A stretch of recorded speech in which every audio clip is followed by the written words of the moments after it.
Hello students, कैसे हो? मस्त। चलो भाई, कम्बिनेशन ऑफ रेजिस्टेंस हमने कर लिए थे लास्ट लेक्चर के अंदर। अब हम पढ़ेंगे आज किरचॉफ्स रूल, जो किसी भी कॉम्प्लिकेटेड सर्किट को सॉल्व कर सकता है। Kirchhoff's rule and most important for exams. मैंने कहा कि एग्जाम में किरचॉफ्स रूल आता है। किरचॉफ्स रूल सोल्व कर सकता है हर एक कॉम्प्लिकेटेड सर्किट को। तो किरचॉफ्स रूल क्या है बेटा? किरचॉफ साइंटिस्ट है, इसने रूल दिया था बेटा, जो क्या सोल्व करेगा? It solve all complicated electric circuit.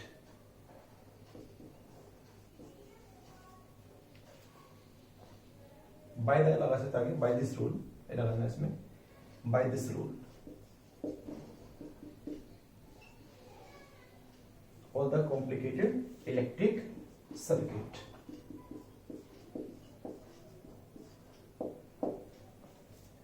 ठीक है, कितने रूल है किरचॉफ्स के? ये थोड़ा सा इसका डिस्क्रिप्शन था। कितने रूल होते हैं इसके वो देखे बेटा। दो रूल है बेटा। फर्स्ट रूल जो है, फर्स्ट रूल होता है जंक्शन रूल। जंक्शन रूल या इसको करंट रूल भी कह सकते हैं। Kirchhoff's current rule, KCL. ठीक है, लो भी कह सकते हैं या रूल भी कह सकते हैं, केसीएल, किरचॉफ्स करंट लो। छोटा नाम है केसीएल। ठीक है, तो जंक्शन रूल बोल दो, करंट रूल बोल दो, या किरचॉफ्स करंट लो बोल दें, एक ही बात होती है। क्या बताता है बेटा ये कहता है algebraic sum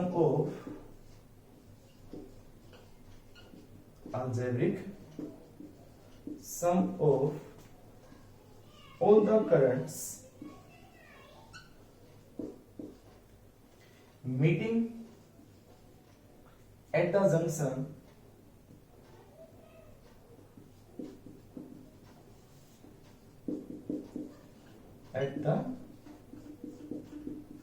junction is equal to 0।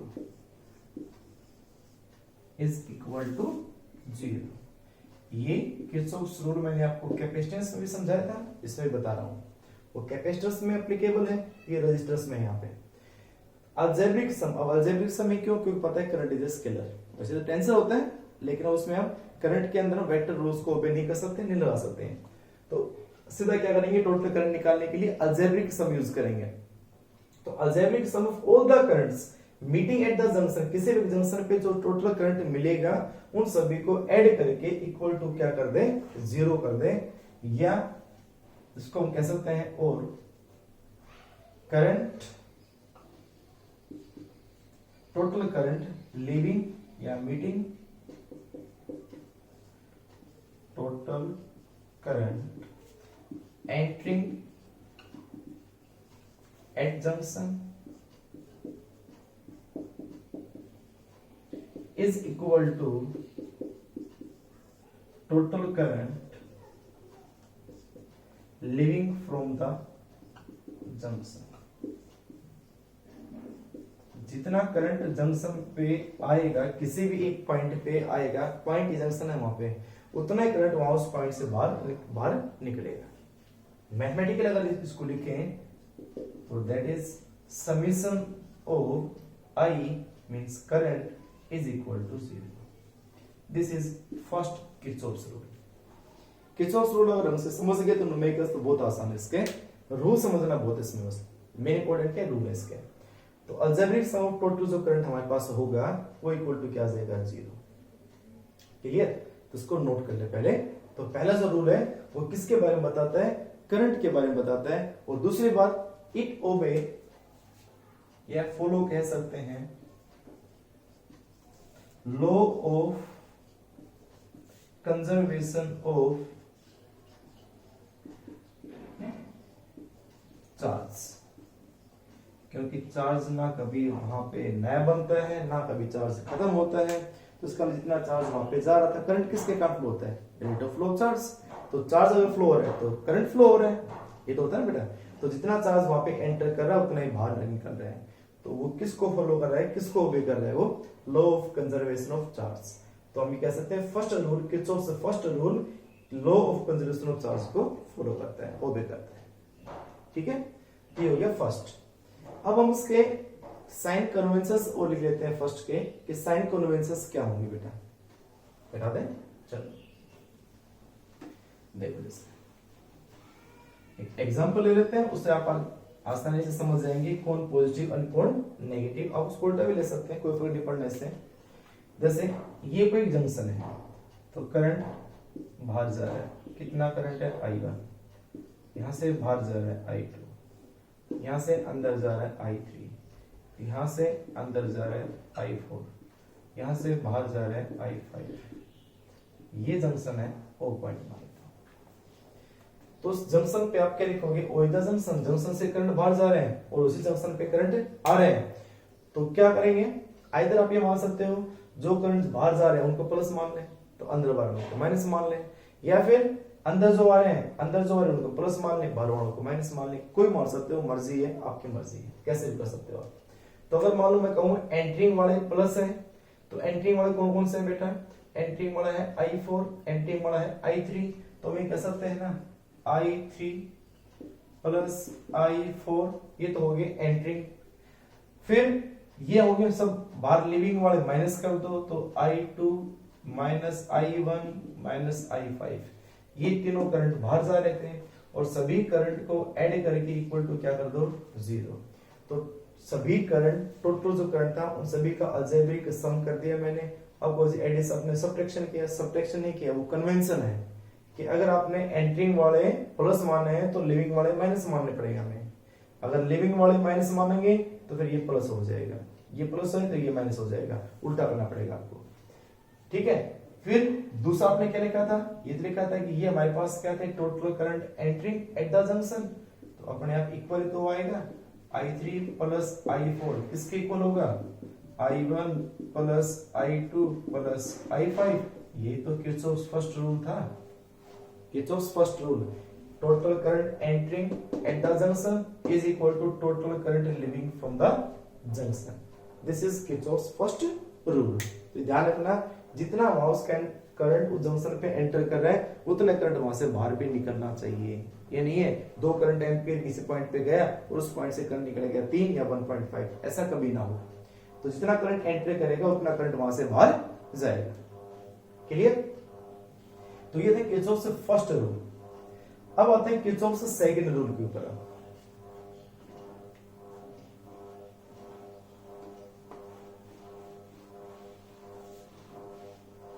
Kirchhoff से second rule, Kirchhoff second rule, second rule कह दो, लो कह दे, और इसको हम क्या कहते हैं बेटा, वोल्टेज रूल। ये इसको हम कह सकते हैं लूप रूल। एक क्लोज लूप में भी काम करता है, ये क्लोज लूप के लिए होता है ये लूप रूल, या इसका शॉर्ट नाम KVL, Kirchhoff's voltage rule, Kirchhoff's voltage law, law. ठीक है, तो ये हमारे पास है सेकंड। अब इस सेकंड के अंदर क्या होता है बेटा, ये वोल्टेज के लिए, पर्टिकुलर वोल्टेज के लिए, कैपेसिटर के अंदर भी वोल्टेज के लिए होता है। किरचॉफ्स रूल फर्स्ट करंट के लिए होता है, सेकंड वोल्टेज के लिए होता है। लेकिन यहाँ पे क्या होंगे, रजिस्टर्स होंगे। तो रजिस्टर में वोल्टेज कितनी होती है, I इंटू R। कैपेसिटर में क्या थी, Q/C। यहाँ पे क्या होगी, I इंटू R। तो यहाँ इसका जो रूल बनेगा, लो बनेगा, वो क्या है बेटा, द अलजेब्रिक सम ऑफ, क्योंकि यहाँ पे 2 चीजें होंगी, एक बैटरी होगी और एक रजिस्टर होगा। तो the algebraic sum of EMF, कितने हो सकते हैं, EMF लगा दो, of the sales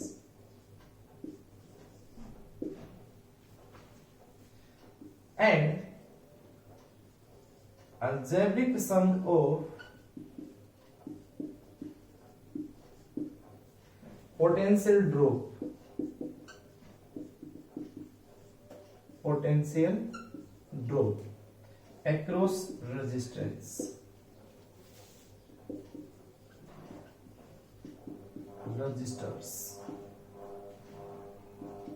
is equal to 0. Total algebraic sum of the EMF of all cell, कितने भी सेल हो सभी की ईएमएफ उन सभी का algebraic sum, this is E plus algebraic sum of potential drop across the register की resistance क्या है आर, करंट क्या मान लो आई, तो this is the potential drop I into R. और ये आपको प्रिंसिपल ऑफ होमोजेनिटी बताती है कि वोल्टेज में वोल्टेज ही ऐड हो सकता है, ये नहीं कि यहाँ तो वोल्टेज कर दिया यहाँ अकेला करंट लिख दिया, या वोल्टेज लिख दिया यहाँ अकेला रजिस्टर लिख दिया, नहीं, करंट और रजिस्टर का प्रोडक्ट आएगा, इस बात को जरूर ध्यान रखें, सेम क्वांटिटी आपस में ऐड हो सकती है बस ओनली। तो ईएमएफ ऑफ द सेल, तो उसका सेल का पोटेंशियल हो गया प्लस रजिस्टर के अक्रॉस जो पोटेंशियल ड्रॉप होगा वो हो गया, उन दोनों का सम इज इक्वल टू कितना आएगा 0. This is Kirchhoff's second rule, and this rule follow या obey law of conservation of energy, law of conservation of energy। ये कंजर्वेशन ऑफ एनर्जी को फॉलो करता है या उसको ओबे करता है, क्लियर। तो ये था किर्चॉफ्स सेकंड रूल। अब किर्चॉफ सेकंड रूल के अंदर हम इनके पढ़ेंगे साइन कन्वेंशंस, जो बहुत ध्यान से समझने की जरूरत है उनको बस। तो भाई एक रूल होगा सेल के लिए, एक रूल होगा रजिस्टर के लिए, तो दोनों रूल अच्छे से समझना एक बार, ठीक है। देखो बेटा, sign conventions for KVL,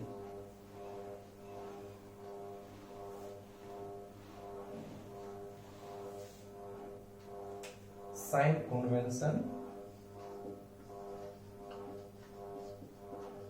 conventions for KVL, Kirchhoff's voltage rule, ठीक है। क्या है बेटा बताना। फर्स्ट, अगर मैं आपको ये कहूं, मैंने एक सेल बना दिया, मैं ये सेल बना देता हूं, फिर इसमें थ्योरेटिकल लिखो, उसमें ये एक सेल है, इस सेल का ये क्या है ईएमएफ ई, ठीक है। और हम जो है ना वो इसी सेल के इनसाइड से पॉजिटिव से नेगेटिव जा रहे हैं। इफ मूविंग फ्रॉम, फर्स्ट बात करें, पहली बात करें इसके अंदर हम, फर्स्ट केस है, if moving from positive terminal to negative terminal,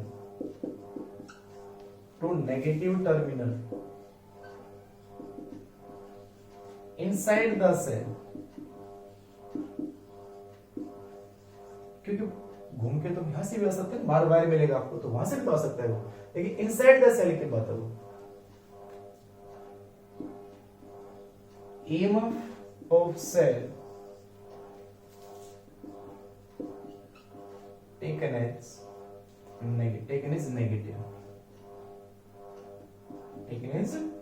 negative और नेगेटिव लिया जाएगा, ठीक है।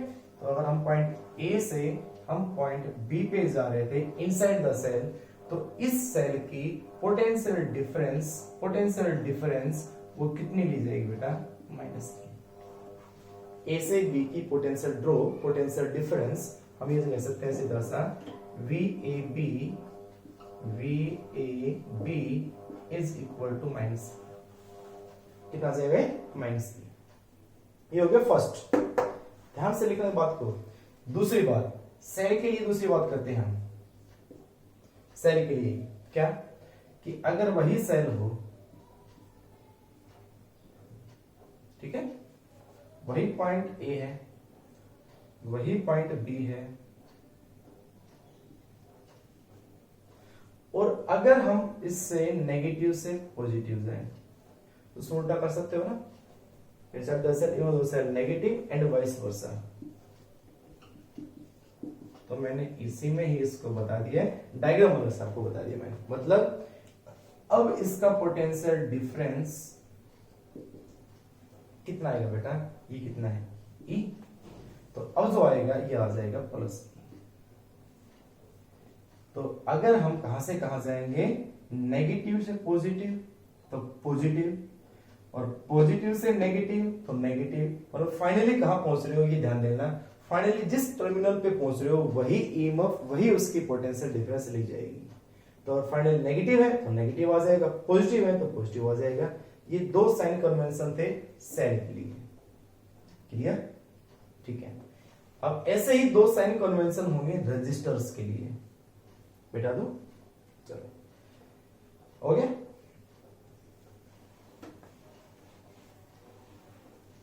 अब बात करेंगे रजिस्टर्स के लिए, साइन कन्वेंशन नंबर 3। अगर ये रजिस्टर लगा दिया एक, ये पॉइंट हो गया A और ये पॉइंट हो गया B, ठीक है। और अब इसमें करंट, यहाँ पे करंट मायने रखेगा। सेल के अंदर उस सेल के थ्रू करंट किधर जा रहा था, कितना जा रहा था, कोई मायने नहीं है, कोई मतलब नहीं है। करंट की डायरेक्शन कोई भी हो, पहले वाले केस में जब सेल का पोटेंशियल लेते हो तब की बात कर रहे हैं, सेल का ईएमएफ लेते हैं तब की बात कर रहे हैं, उसमें करंट की कोई भी डायरेक्शन हो कोई दिक्कत नहीं है। लेकिन जब रजिस्टर की बात आए तो यहाँ पे इसकी रेजिस्टेंस है R और करंट मान लो इधर फ्लो कर रहा है ऐसे ऐसे, ठीक है। और हम इसी करंट की डायरेक्शन में मूव कर रहे हैं। If moving in the direction of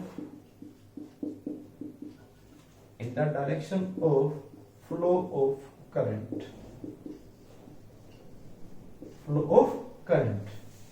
then potential drop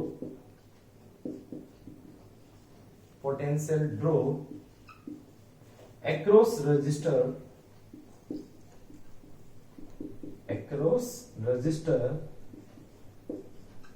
taken is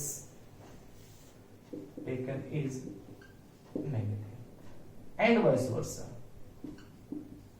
और इसका उल्टा reverse is also true. Means ये जो लिया जाएगा ये आएगा -IR। करंट की डायरेक्शन में अगर जा रहे हो तो रजिस्टर का और करंट का रेजिस्टेंस हो गया, करंट हो गया, उन दोनों का प्रोडक्ट के लिया जाएगा माइनस, प्रोडक्ट ही लिया जाएगा। और फोर्थ उल्टा हो जाएगा, अगर हमारे पास वही रजिस्टर है, रेजिस्टेंस R है, पॉइंट A हो गया, पॉइंट B हो गया, करंट इधर फ्लो कर रहा है और हम करंट से अपोजिट मूव कर रहे हैं, B से आ रहे हैं, अब जा रहे थे A से B, अब जा रहे हैं B से A, अब करंट से क्या हो गया अपोजिट, और अगर करंट से अपोजिट हो गया तो इस रजिस्टर में जो पोटेंशियल ड्रॉप होगी वो पोटेंशियल ड्रॉप आएगी +IR। ये बात याद रखना, दिमाग में बैठा ले अच्छे से। करंट से अपोजिट जा रहे हो तो +IR, करंट की डायरेक्शन में जा रहे हो तो -IR। ये मेन साइन कन्वेंशन है। ये साइन कन्वेंशन आगे तो आप हर एक न्यूमेरिकल आप निकाल सकते हो, हर एक न्यूमेरिकल निकाल सकते हैं। This is Kirchhoff's rule, junction rule and the Kirchhoff's voltage rule, ठीक है। तो यह निकाल दोगे तो ऐसे हम हर ब्रांच में क्या निकाल सकते हैं, हर एक ब्रांच का करंट निकाल सकते हैं, हर एक ब्रांच के अंदर जो रजिस्टर है उसका पोटेंशियल ड्रॉप निकाल सकते हैं, और इक्विवेलेंट रेजिस्टेंस में निकाल सकते हैं। इक्विवेलेंट रेजिस्टेंस जो निकल जाएगा R इक्विवेलेंट, वो हो जाएगा कितना बेटा, net voltage in the circuit,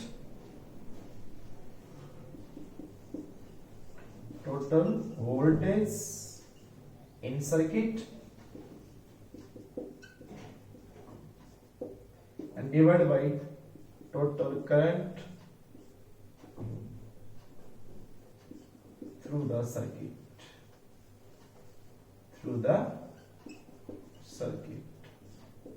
आपको सर्किट के अंदर नेट वोल्टेज निकालनी है और सर्किट के अंदर टोटल करंट निकालना है, उन दोनों का रेशियो निकाल दोगे तो क्या आ जाएगा R इक्विवेलेंट =IR। तो ये R इक्विवेलेंट, तो आप ये दोनों निकालने पड़ेंगे, तो ये निकालने पड़ेंगे, दोनों का रेशियो निकालना पड़ेगा, तो R इक्विवेलेंट भी आ जाएगा। तो current across each branch, across each resistor, voltage across each resistor and resistance, equivalent resistance हम फाइंड कर सकते हैं by the using of Kirchhoff's rule. ठीक है, तो अब हम इसमें लेके चलते हैं आगे। मैं सीधा एक बार Kirchhoff's rule का एक एग्जांपल है व्हीटस्टोन ब्रिज, पहले वो व्हीटस्टोन ब्रिज कराऊंगा, उसके बाद इसके हम न्यूमेरिकल्स निकालेंगे Kirchhoff's रूल के अदर्स। ठीक है, चलो तो व्हीटस्टोन ब्रिज क्या है पहले हम वो बात करेंगे।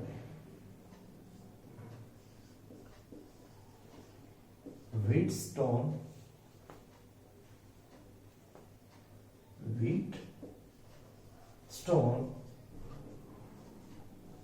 Bridge principal.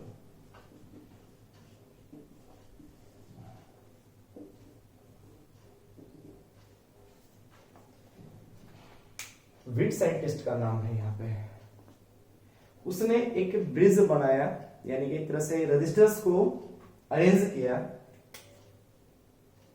It is an arrangement, it is an arrangement of 4 registers, of 4 registers.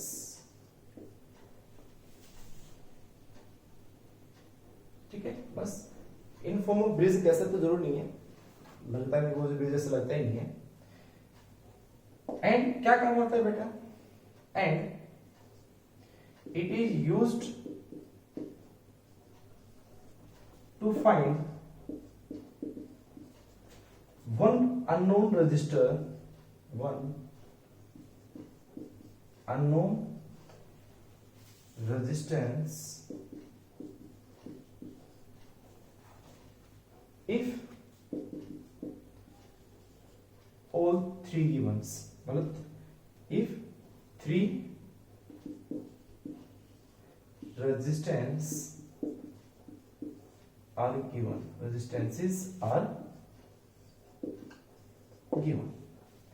Total हमारे पास 4 रेजिस्टेंस है, उन 4 रेजिस्टेंस में से एक रेजिस्टेंस अगर हमारे पास ना 3 रेजिस्टेंस अगर दे रखे हो, क्या क्या दे रखे हैं, तो चौथा निकालना होगा, तो हम उसमें निकाल सकते हैं 4th रेजिस्टेंस। ठीक है, तो ये किस काम आता है, एक अननोन रेजिस्टेंस को फाइंड करने के काम आता है। 4 में से अगर 3 दे रखे और एक ही निकालना हो तो काम आता है।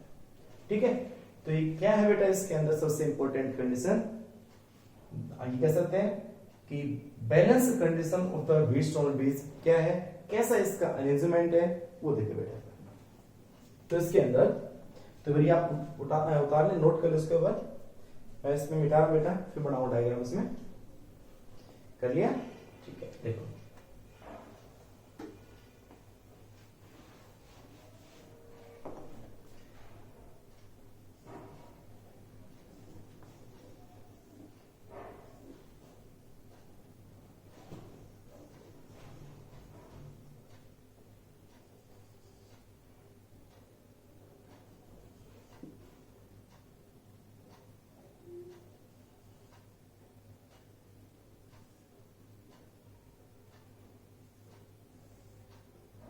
गैलोमीटर बेटा, ये एक की लगा दी हमने यहाँ पे, उसके बाद एक बैटरी लगाएंगे यहाँ पे हम,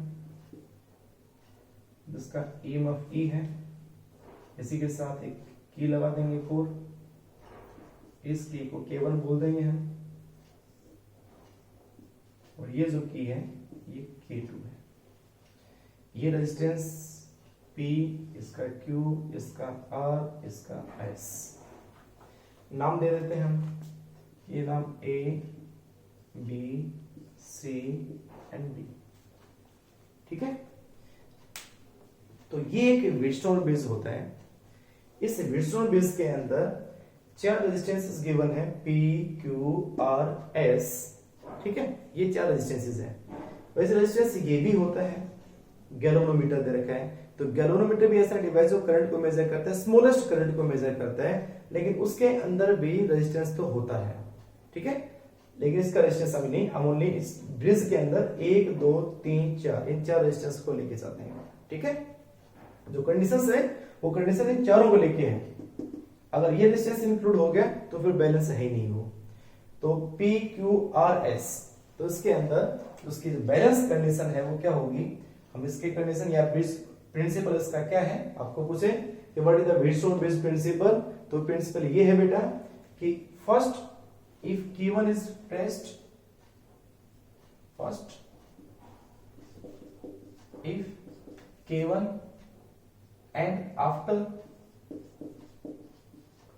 K2 क्लोज्ड, अगर क्लोज्ड कर दें, की को ऐसे दबा दें, की कर दें ऐसे, तो क्या करेगा, यहां से करंट जाएगा सर्किट से।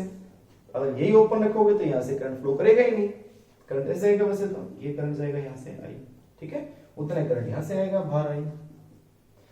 तो जब first Q1 and after Q2 ये क्लोज करो, एंड इफ गैल्वेनोमीटर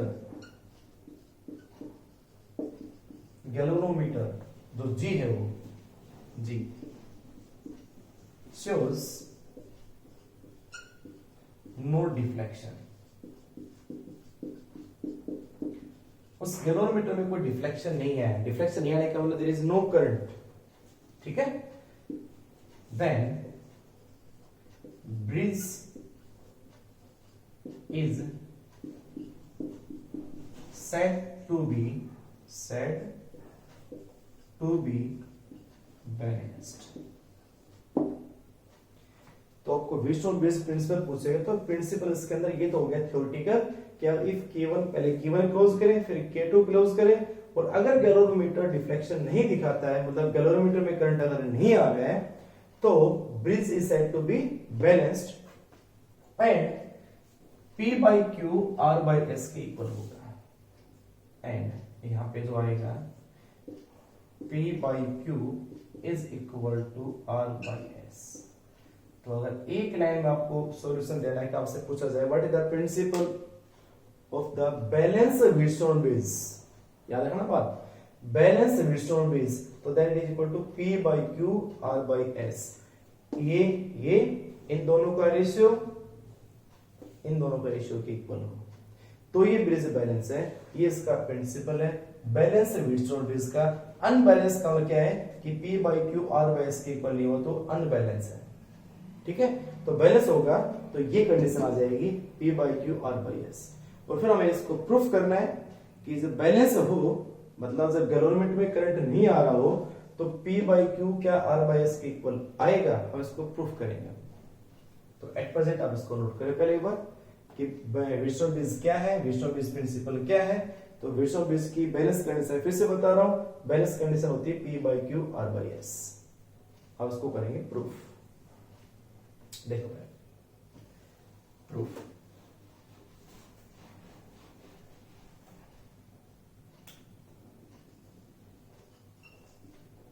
तो इस प्रूफ के अंदर भाई हमारा किरचॉफ रूल यूज होगा, इसलिए मैंने आपको उसको न्यूमेरिकल कराने के बजाय पहले ये लेके चला हूं। तो देखो यहां से करंट आई है, तो भाई यहां एक जंक्शन है, इस जंक्शन पे करंट को क्या करना पड़ेगा, डिस्ट्रीब्यूट। तो एक करंट मान लेता हूं ऊपर, ये करंट मान लिया मैंने, कितना करंट है ये I1, ठीक है, करंट I1। नीचे जो करंट आया टोटल I था, तो I1 ऊपर गया, तो नीचे करंट कितना है अब बताओ, टोटल I माइनस I1 हो जाएगा, ये I माइनस I1 नीचे आ गया। चलो उसके बाद में I1 ये है, उसके बाद में आगे जो हमारे करंट गया, मान लो इधर जो करंट गया और नीचे जो करंट गया, उसको कैसे करें। तो I1 में से नीचे जो करंट गया, गैल्वेनोमीटर में जो करंट गया, अच्छे से याद रखने के लिए इस करंट को मान लेता हूं मैं IG का मतलब करंट इन गैल्वेनोमीटर। तो I1 में से IG अगर नीचे गया तो इधर कितना जाएगा, इधर चला जाएगा I1 माइनस IG, हो गया। अब ऊपर से करंट आ रहा है IG, इधर से करंट है I माइनस I1, तो इस D पॉइंट पे जाके करंट दोनों मिलेंगे, और करंट कहां जाएगा, ना इधर जाएगा ना इधर जाएगा, क्योंकि एक वायर में करंट की डायरेक्शन एक ही होती है, तो करंट जाने का रास्ता ये है। तो इधर से ये आया, इधर से ये आया, तो टोटल करंट कितना बड़ा, I माइनस I1 और प्लस हो जाएगा IG, हो गया। ऊपर गया, इधर से करंट आ रहा है I1 माइनस IG, इधर से गया I minus I1 plus IG। इस C पॉइंट पे दोनों क्या होंगे, ऐड होंगे। कितना बनेगा बताओ, ये हो जाएगा I1 minus IG plus I minus I1 plus IG। कितना बचा बताओ, I1 से I1 कैंसिल, IG से IG कैंसिल, कितना बचा I तो आना चाहिए।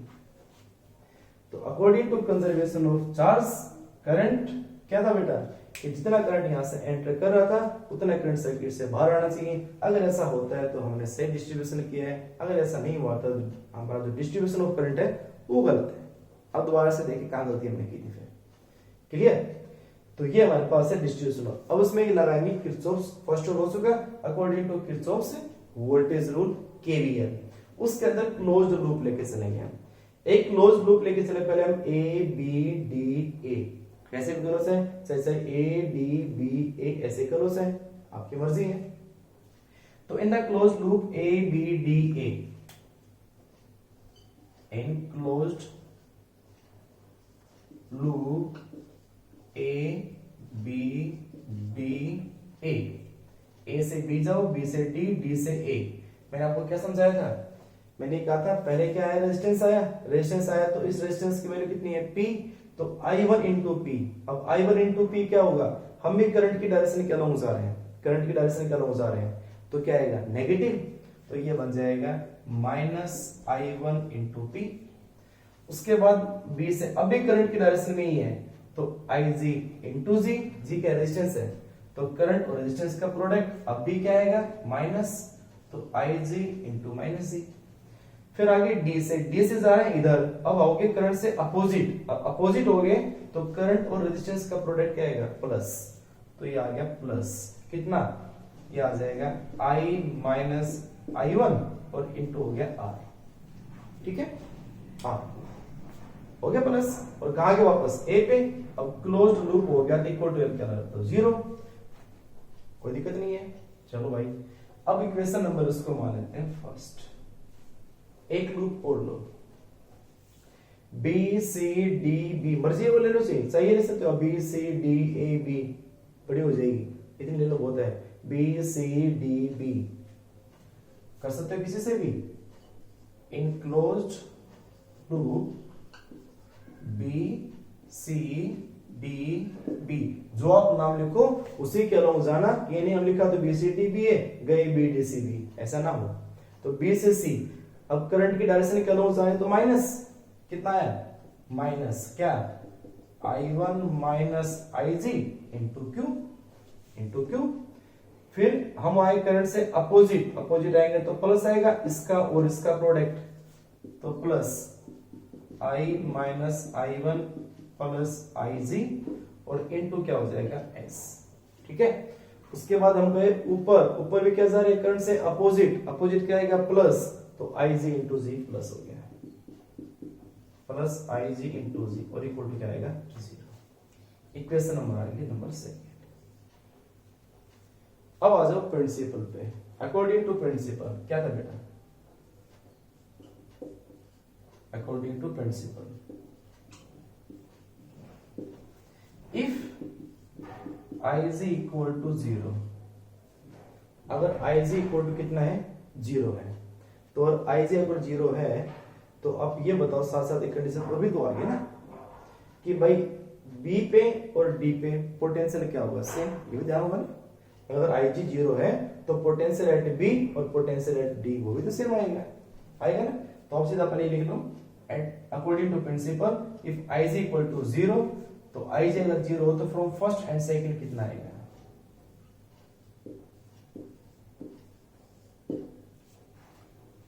कर दो बेटा। तो I1P माइनस हो गया I1P, ये हो गया जीरो, और ये आ गया plus I minus I1 into R। तो इसका हम ये भी कह सकते हैं इसको इक्वल टू क्या है जीरो, और हम इसको ये भी कह सकते हैं ना कि I1P is equal to I minus I1 into R। Equation number, ठीक है, नोट करो बेटा इसके ऊपर सारा एक बार। हो गया स्क्रीनशॉट, ठीक है, देखो आगे नेक्स्ट। उसके बाद ऐसे ही सेकेंड के अंदर भी आई को 0 करो,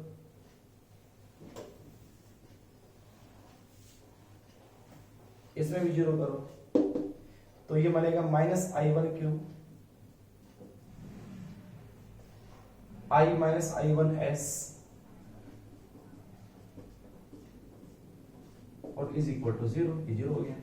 तो उसको ये कह सकते हैं ना i1q is equal to i -i1 into s, equation number 4, equation number 4। अब इक्वेशन 3 को 4 से डिवाइड कर दो, डिवाइडेड 3 फ्रॉम 4, कर दो दोनों को डिवाइड, क्या आएगा बताओ।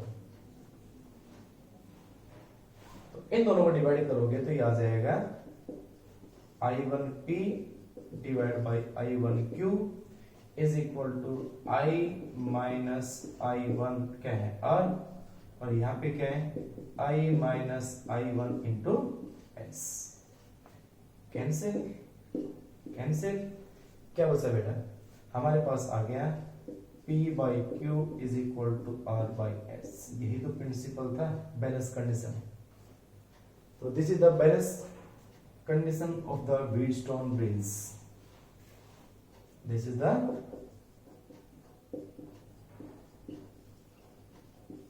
Balance condition for Wheatstone bridge, Wheatstone bridge principal,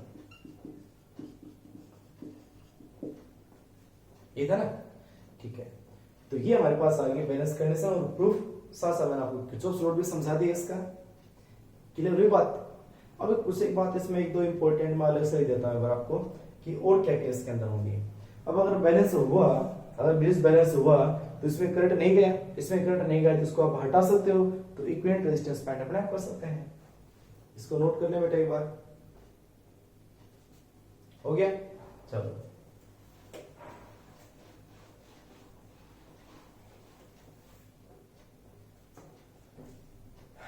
points बता रहा हूं उसे। If bridge is balance, bridge is balanced, then potential at B, potential at D क्या होंगे, इक्वल होंगे। अगर ब्रिज बैलेंस हुआ तो पोटेंशियल बी और पोटेंशियल डी इक्वल होंगे, ठीक है, पहली बात। दूसरी बात,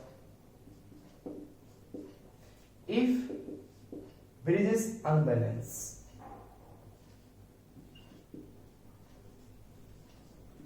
ब्रिज इज अनबैलेंस्ड एंड ऐसा हुआ कि P बाई क्यू कम है R बाई एस से, P बाई क्यू का रेशियो कम आया R बाई एस से, तो इससे क्या आएगा, then potential at B greater होगा पोटेंशियल D से। इसका पोटेंशियल ज्यादा होगा यहां से, तो ये हायर पोटेंशियल, ये लोअर पोटेंशियल, तो करंट कहां से कहां फ्लो करेगा, B to D। Then current flow balance में तो करेगा नहीं, तो इसमें करेगा। देन करंट फ्लो फ्रॉम कहां से कहां, B to D, B to D। और थर्ड इसका उल्टा कि इफ P बाई क्यू ज्यादा हो R बाई एस से, तो उसके बाद में क्या आ जाएगा, देन VB कम हो जाएगा VD से एंड करंट फ्लोम कहां से कहां, D टू D। अब जो करंट जाएगा वो D से B जाएगा, ना कि B से B जाएगा। जैसे मैंने इसमें करंट नीचे लिया है जैसे, तो ये नीचे कब आएगा, अनबैलेंस में, जब P बाई क्यू कम हुआ R बाई एस से, और ऊपर कब जाएगा अपने आप, जब P बाई क्यू ज्यादा हुआ R बाई एस से। अपने आप आ जाएगा, आपको करने की जरूरत नहीं, सोचना नहीं है, बस न्यूमेरिकल निकाल दो, अपना पता हमें चल जाएगा वो, ठीक है। अगर करंट की हम वैल्यू जो निकाल रहे हैं, अगर करंट की वैल्यू नेगेटिव अगर आ गई ना, नेगेटिव अगर आ गई, तो अपने आप पता चल गया हमने जो करंट की डायरेक्शन ली है वो उल्टी ली है, समझ गए। तो अब करंट निकाल दो बस, कोई फर्क नहीं पड़ना, प्लस आओ चाहे माइनस आओ कोई दिक्कत नहीं है। 3 पॉइंट हुए, एक last 4th point most important, जो एक नंबर में, ये सभी क्वेश्चंस एक ही नंबर के क्वेश्चंस आते हैं। नंबर 4, इसको बता दो, मैं नंबर 4 क्या आंसर ये लेता हूं मैं, उसको पूरा बिठा रहा मैं। नंबर 4 आपसे पूछा जाए Wheatstone base is most sensitive, कब होगा? Bridge is most sensitive, most sensitive. और मोस्ट सेंसिटिव, यार सेंसिटिवनेस का मतलब क्या होता है? सेंसिटिवनेस का मतलब होता है एक्यूरेसी। यहां सेंसिटिवनेस का मतलब क्या है? एक्यूरेसी। किसमें एक्यूरेसी? इसका काम क्या है? इसका काम है रेजिस्टेंस फाइंड करना। 1 2 3 दे दिए, P by Q R by S, 3 आपको मिलेगी, चौथा नहीं फाइंड हो जाएगा? हो जाएगा। तो एक्यूरेटली फाइंड करेगा चौथे रेजिस्टेंस को, फोर्थ रेजिस्टेंस को एक्यूरेसी से मेजर करेगा, उसमें कोई करेक्शन नहीं होगी, वही उसकी क्या कहलाती है? सेंसिटिवनेस। तो ब्रिज इज मोस्ट सेंसिटिव, तो एक्यूरेसी का मेजर करेगा अगर इफ ऑल 4 रेजिस्टेंसेस